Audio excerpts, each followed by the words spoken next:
Hello vinyl community, and thank you so much for once again tuning in to Mike's Vinyl Experience. Thank you for being here with me today. Also, thank you so much for watching the last video of Steely Dan Asia's comparison with the new UHQR from Analogue Productions.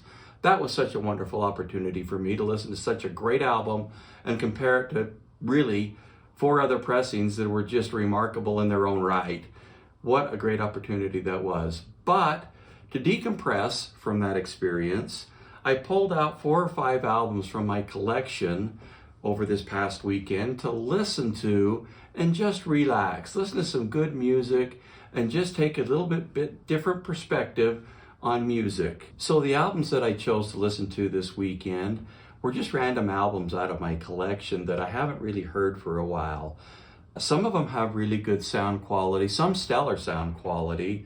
They're all original pressings. None of them are really audiophile pressings, or repressings, I should say. But they all sound pretty darn good as far as their sound quality is concerned. Some better than others, of course. But I was just looking for albums that I hadn't listened to for quite some time and that I just love the music of, and just kind of step aside a little bit from focusing on one album so much and just kind of getting my bearings straight and just listening to some other things in my collection. And it was a great opportunity to do so. The first album that I picked to listen to was Joe Jackson, Night and Day. Now this album's on the A&M label, and it came out in 1982. This is an original pressing. This has just got wonderful, wonderful music on it. Of course, the songs on the album that are very popular are Steppin' Out and Breaking Us in Two. The entire album, though, both sides, has got great music. My favorites is Chinatown and Cancer. This is a great sounding album. It sounds really, really nice. Sound quality is pretty darn good. Now, there's some other pressings that came out. I know Mobile Fidelity did a repressing of this, as well as Intervention Records. I don't have either one of those, but the original pressing sounds really good, to me anyway. And so that's the first album that I had pulled out and listened to. The songs on this that Joe Jackson did were a tribute to Cole Porter. And back in he was in New York at the time, and he just did a great job with this album. This is a wonderful sounding album. I would definitely give it a listen to if you have the opportunity. What a wonderful sounding album. The next album that I picked out of my collection to listen to is one that I bought quite some time ago as well. It's Cat Stevens' Catch a Bullet 4. This came out, I believe, in 1972. I bought an original copy of this, but I don't think I got it in 1972. I don't think I caught on to Cat Stevens till maybe in the mid to latter part of the 70s.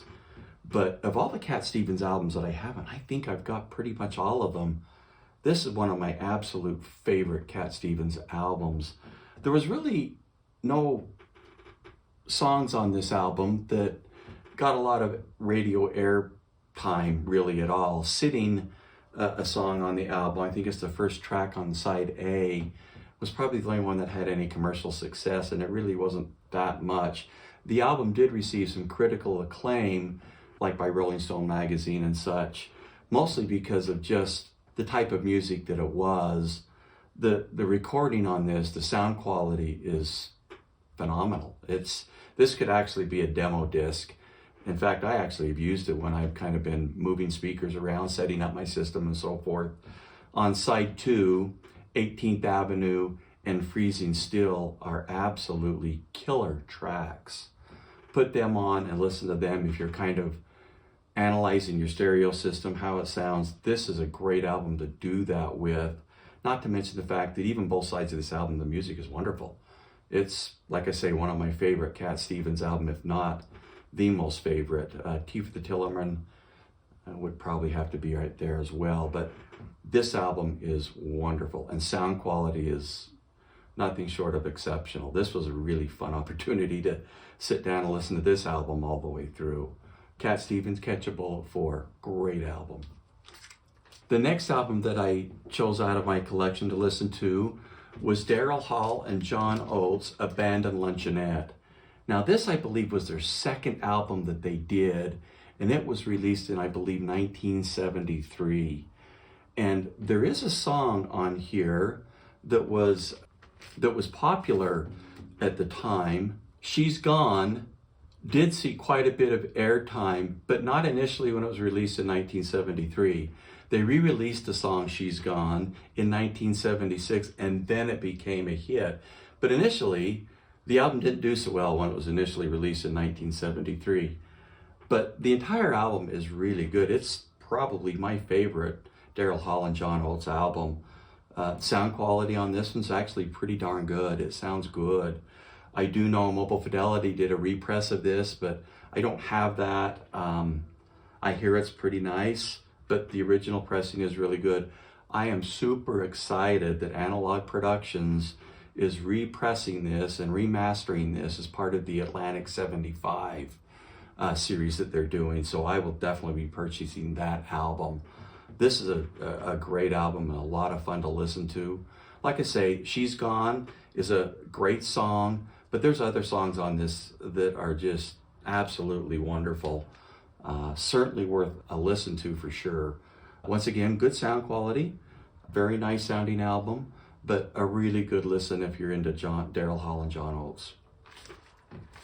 The next album that I chose out of my collection to listen to was Tracy Chapman, self-titled Tracy Chapman, her first album that she did. This was released in 1988. Of course, popular song on this is Fast Car. What a great cut that is. I mean, I have to admit, I thoroughly love that cut. It sounds great. It's a wonderful sounding track. The whole album is very political. This album is, that she did. But what a great album. Sound quality, pretty dang good. It sounds really quite nice. They've done a really good job when they mastered this and mixed it. It's a good sounding album. Tracy Chapman, self-titled album from 1988. Great album. If you get a chance, listen to this. I highly recommend it. It's a great sounding album. Love this music. It's really, really good. Tracy Chapman. Okay, the last album that I listened to this weekend as I was going through my record collection is an album that I had previously bought some time ago but had never listened to. I'd never opened it and listened to it, so I thought, well, gosh, this would be a great opportunity to do so. And it's Rickie Lee Jones' Girl at Her Volcano. Never had heard it before. Now, I have quite a bit of Rickie Lee Jones's vinyl records. I think I've got most all of her collection, and they're all good. I like Rickie Lee Jones. Probably my favorite has always been her Rickie Lee Jones self-titled album that has Chucky's in Love. I think I've got the original pressing of that and the MoFi that came out. Love Rickie Lee Jones. This is great. But this album I had never heard before, and I can't even remember where I purchased it at, although I know it's been a long time ago. But I opened that up and listened to it this weekend, put it on my turntable. It's a 10-inch album. It only has 7 songs on it. And the music is good. I mean, it really is. If you like Rickie Lee Jones's music, it's really good. She's done a few covers of some songs, such as Lush Life, My Funny Valentine, So Long, Under the Boardwalk. I got to tell you what, I was shocked at the sound quality of this album. This is on the Warner Brothers label, and I was totally blown away at how good this sounded.